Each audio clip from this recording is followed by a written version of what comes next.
Hello everyone, welcome to this course of computational statistics using R. My name is Dr. Sengupta and I'm your instructor. And in this video, we are gonna talk about some basics of this programming language. So let us begin by understanding why R is so popular for data analytics and statistics. It is a powerful programming language and environment specifically designed for statistical computing and data analysis. It excels at producing high-quality data visualization, making it perfect for exploring and communicating insights from whatever data you're working with. One of the major strengths of R is its extensibility throughout thousands of packages. These packages are collections of functions that extend R's capabilities, whether you need to perform complex machine learning or create interactive visualizations or conduct specialized statistical tests. R comes with several key features that make it ideal for statistical work.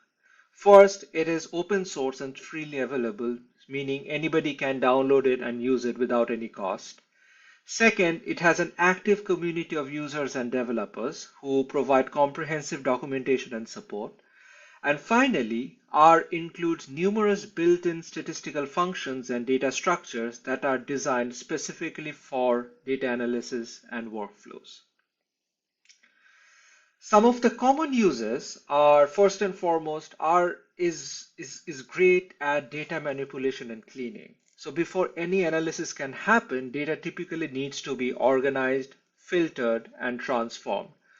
R provides powerful tools for these tasks. It also widely used for statistical modeling and machine learning, whether you need to run a simple linear regression or implement a complex neural network. R has packages and functions that support your work. Finally, R has become a standard tool in scientific computing and research across many disciplines. From biology to finance, psychology to physics, researchers use R to analyze their experimental data and publish reproducible results. It's a combination of statistical power and data visualization capabilities that makes R particularly valuable in research settings where communicating findings clearly is as important as the analysis itself.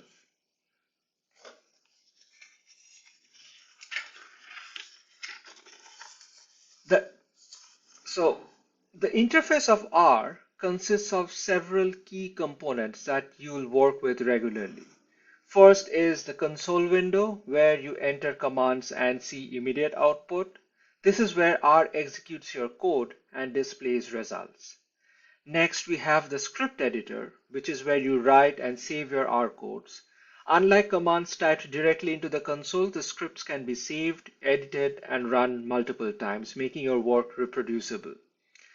The environment pane shows your current variables and objects.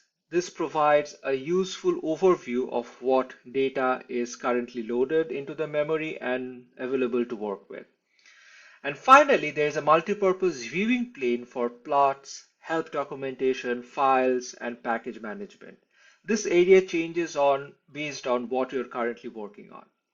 Most R users work with RStudio. This is an integrated development environment or IDE. This RStudio provides all these components as an intuitive layout that makes working with R much more efficient than using the basic R interface. There are two main ways to work with R. First is the interactive mode where you type commands directly into the console. When you do this, R executes each command immediately and provides feedback. This approach is great for exploring and testing since you can quickly try areas and see results. It's often how you'll start working with a new data set and exploring something new. The second approach is a script mode where you write your code in the script editor where it can be saved and reproduced later. This approach is better for complex analysis where you need to run multiple steps in sequence. In scripts, you can document your process with comments, organize your work into sections, and create a permanent record of your analysis. When working in script mode, you can run codes line by line or execute the entire script at once.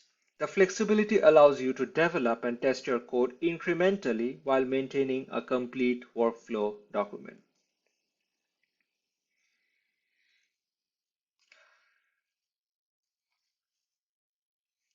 So let's discuss some key principles in writing our codes. Like this is a very brief uh, aspect of what I'm gonna cover. There is a lot of things that needs to be done, but it's always useful to start with some basic principles and then develop on that. So this is not exhaustive, just to get you started. So the first and foremost rule of best practices is using clear names for your variables and functions. So when you're writing something, write descriptive names like total underscore sales instead of abbreviated forms like TS that might be confusing later. Avoid special characters and spaces in names as that can cause errors. And if you even if you're coding something and you think that okay, I'll write TS and I'll remember, you are probably mistaken. If you write if you write clear variable names, your future self will thank you. Second, comment your code thoroughly. Use the hash symbol to add explanations for complex operations. Good comments explain the why behind your code and not just what you're doing. This helps others understand your reasoning and also helps you remember your own thinking when you return to your codes weeks or even months later. Finally, maintain consistency throughout your code. Pick a naming convention, whether it's camel case or snake case or something. You can look this up and stick with it. Using consistent indentation also helps you.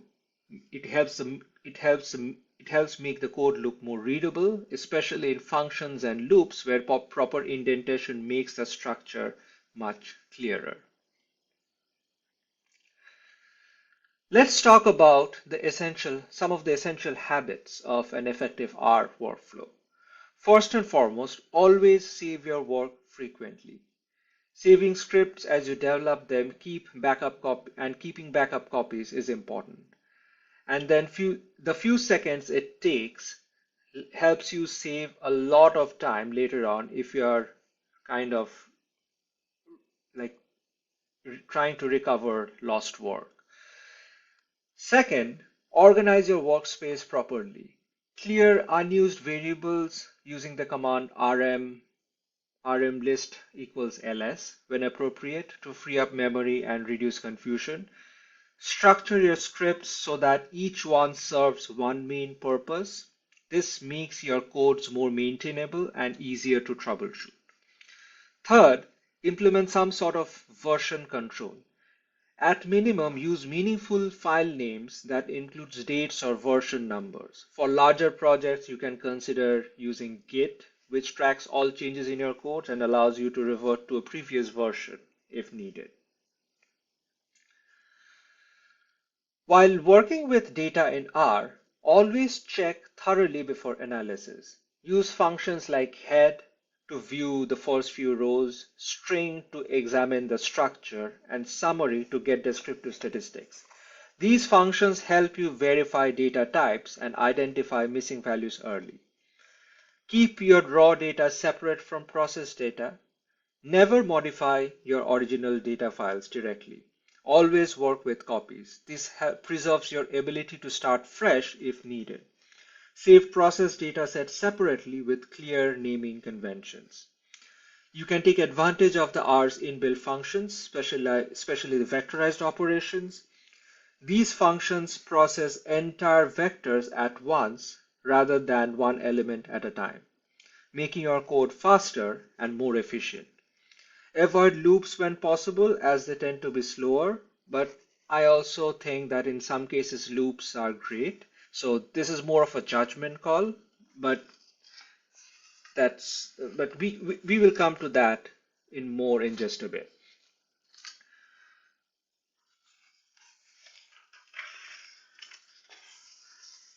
As I mentioned earlier, one of the advantages of using R is the huge amount of packages that also come with it. Some of them are inbuilt, and there are others that have been developed and added by other users later on. Now, installing packages is pretty straightforward.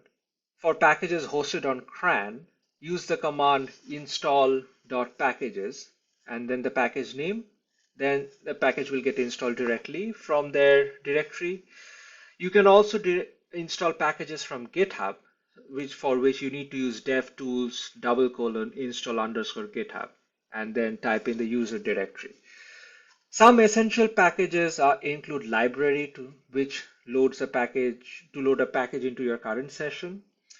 So if you want to install a package, once you're done installing, basically, you need to also use this command to make sure the package is in action in the script. Otherwise, the functions of that package will not be ready to use. Um, you can also update your packages using update.packages to update all updates when you get them. Sometimes people make changes to these packages, rendering some of the existing functions redundant. So you need to make sure your packages are up to date as well. Best practices for package management include loading all needed packages at the start of the script, which makes dependencies clear to anyone reading your code. It is also good practice to document which package versions is used, especially for research that needs to be reproducible in the future. But again, these are very basic stuff. Uh, we will, the best way to understand the nuances of it is through writing codes and making mistakes actually.